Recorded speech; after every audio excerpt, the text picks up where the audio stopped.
కొనసాగుతోంది. So municipality chairman ఎన్నికపైన ఉద్రిక్తత నెలకొంది. సో మున్సిపాలిటీ కార్యాలయం చుట్టూ కర్ఫ్యూ విధించారు పోలీసులు. సో మున్సిపాలిటీ కార్యాలయాన్ని మోహరించారు నేతలంతా కూడా. సో కార్యాలయం దగ్గర 163 సెక్షన్ అమలు చేశారు. ఒక హైటెన్షన్ వాతావరణం కొనసాగుతోంది. లాఠీ చార్జ్ సైతం చేస్తూ ఉన్నారు. తమకు సంబంధించి సమానమైనటువంటి బలం ఉండడంతో చైర్మన్ పీఠం పైన ఉత్కంఠ కొనసాగుతోంది. సో ఒకసారి మీరు తొర్రూరు గురించి కూడా మాట్లాడుకుందాం. తొర్రూరులో హైటెన్షన్ ఉంది. రెబెల్ దయాకర్ రావు అక్కడ. సో ఒక మాజీ మంత్రి, చాలా సీనియర్ నేత, అటువంటి ఒక కీలకమైనటువంటి నేతని యశస్వి రెడ్డి అనేటువంటి ఒక యంగ్ లీడర్ అక్కడికి వచ్చి చాలా తక్కువ సమయంలోనే ఆ ఎమ్మెల్యే పీఠాన్ని దక్కించుకుంది.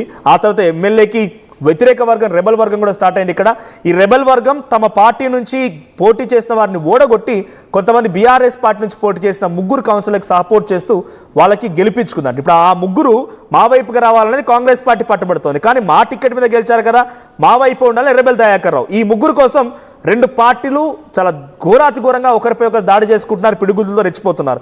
ఏం జరగవచ్చు? రెబెల్ దయాకర్ రావు గెలుస్తారనుకోవాలా, యశస్వి రెడ్డి ఈ యుద్ధంలో గెలుస్తారనుకోవాలా?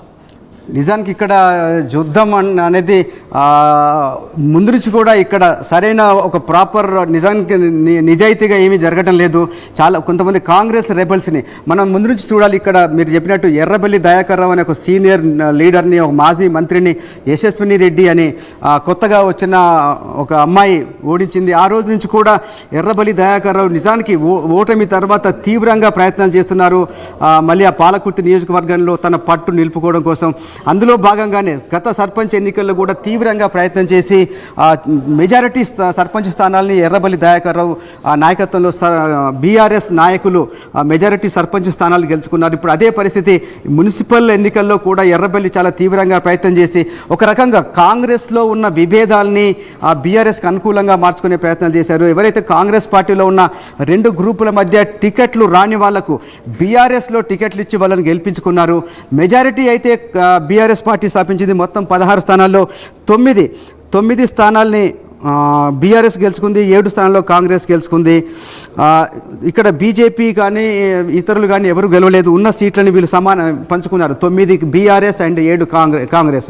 అయితే ఇక్కడికి వచ్చేటప్పటికి న్యాయంగా చూస్తే మ్యాజిక్ మార్క్ దక్కింది బీఆర్ఎస్కు. ఎందుకంటే అక్కడ 16లో 9 మ్యాజిక్ మార్క్ అవుతుంది. కానీ ఇక్కడే అధికార పార్టీ గేమ్ ప్లే చేసింది. నిజానికి ఎప్పుడైతే రిజల్ట్ వచ్చిన మరుక్షణం నుంచి ఎర్రబెల్లి దయాకర్ రావు వీళ్ళందరినీ కూడా ఒక బస్సులో తీసుకొని ముందు యాదగిరిగుట్ట తీసుకెళ్లారు. యాదగిరిగుట్టలో దేవుని ముందు మరీ ప్రమాణం చేయించి అక్కడి నుంచి ఒక క్యాంపుకు తరలించారు. ఆ క్యాంపు నుంచి డైరెక్ట్గా తొర్రూరు మున్సిపల్ ఆఫీస్కి తీసుకొస్తున్నారు. ఎందుకంటే ఈ 3 రోజులు కూడా వాళ్ళతో కాంగ్రెస్ వాళ్ళు కానీ ఇంకెవరు కూడా కాంటాక్ట్లో లేకుండా విధంగా వాళ్ళందరి ఫోన్లు కూడా తీసుకొని పెట్టుకున్నారు. అందుకని ఈ 9 మందితో ఎవరు కాంగ్రెస్ వాళ్ళు కానీ ఇంకొక పార్టీ నాయకులు కాంటాక్ట్ చేయలేకపోయారు.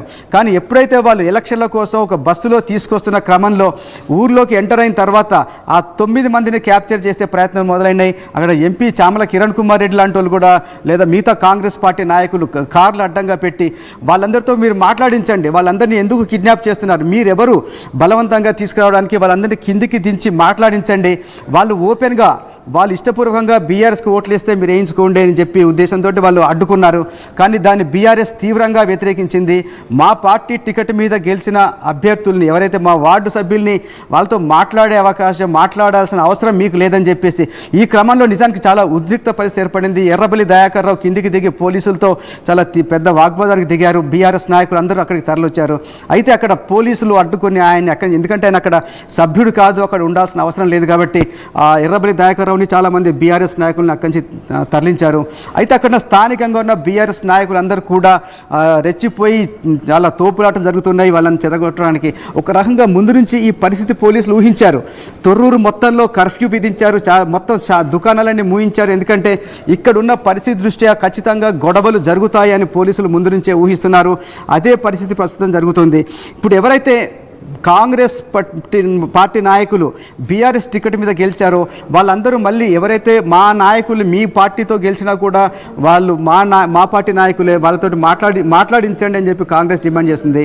అయితే ఆల్రెడీ ఇద్దరు ఎవరైతే బీఆర్ఎస్ టికెట్ మీద గెలిచిన కాంగ్రెస్ నాయకులు కాంగ్రెస్తో టచ్లోకి వెళ్ళినట్టుగా సమాచారం. వాళ్ళ కుటుంబ సభ్యులతో మాట్లాడి ఒకసారి లైవ్కి వెళ్దాం సార్. మనం వెంకటరత్నం సిద్ధంగా ఉన్న లైవ్లో. వెంకటరత్నం, తొర్రూరుకు సంబంధించి ఎటువంటి ఉత్కంఠ రేపుతోంది? కర్ఫ్యూ విధించారు. ఏకంగా కర్ఫ్యూ ఎప్పుడు విధిస్తారు? మొత్తంగా ఒక మొత్తం సొసైటీలో ఒక విధ్వంసం క్రియేట్ చేసేటువంటి సిచ్యువేషన్ ఉన్నప్పుడు అటువంటి కర్ఫ్యూ విధిస్తూ ఉంటారు.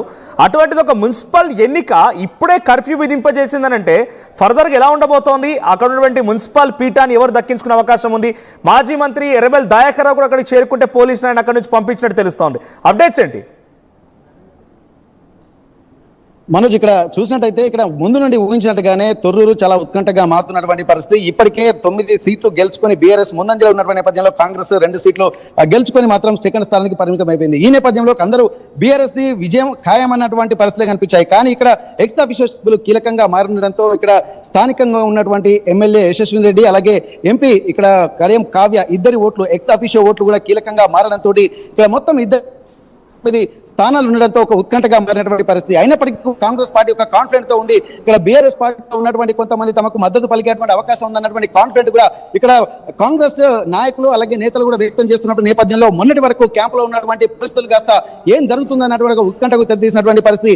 ఇప్పటి వరకు కూడా ఇక్కడ బీఆర్ఎస్ పార్టీ గెలుపు ఖాయమైన అన్నటువంటి సంశయాత్మకం కూడా బీఆర్ఎస్ పార్టీలో కూడా ఉంటున్నటువంటి పరిస్థితి. కానీ ఇక్కడికి వచ్చిన తర్వాత ఈ రోజు మున్సిపల్ ఎన్నిక ఎవరిది చేజిక్కించుకుంటారన్నటువంటి ఒక ఉద్విగ్నతకు తెరపాయేటువంటి సమయం వచ్చేసరికి మాత్రం ఇక్కడ పరిస్థితులు మాత్రం కొంత ఉద్రిక్తపరితమైన వాతావరణం నెలకొంది పెద్ద ఎత్తున. ఎందుకంటే ప్రచారం ఏం జరిగింది, దాదాపు బీఆర్ఎస్ పార్టీలో ఉన్నటువంటి కొంతమంది ఖచ్చితంగా కాంగ్రెస్ పార్టీలోకి వెళ్తారు కాబట్టి ఖచ్చితంగా కాంగ్రెస్ చైర్మన్ పీఠం దక్కించుకుంటున్నటువంటి ఒక భరోసా తోటి ఇక్కడ చాలా మంది కాంగ్రెస్ వాళ్ళు ఉన్నారు. కానీ బీఆర్ఎస్ మాత్రం ఒక అసహనం.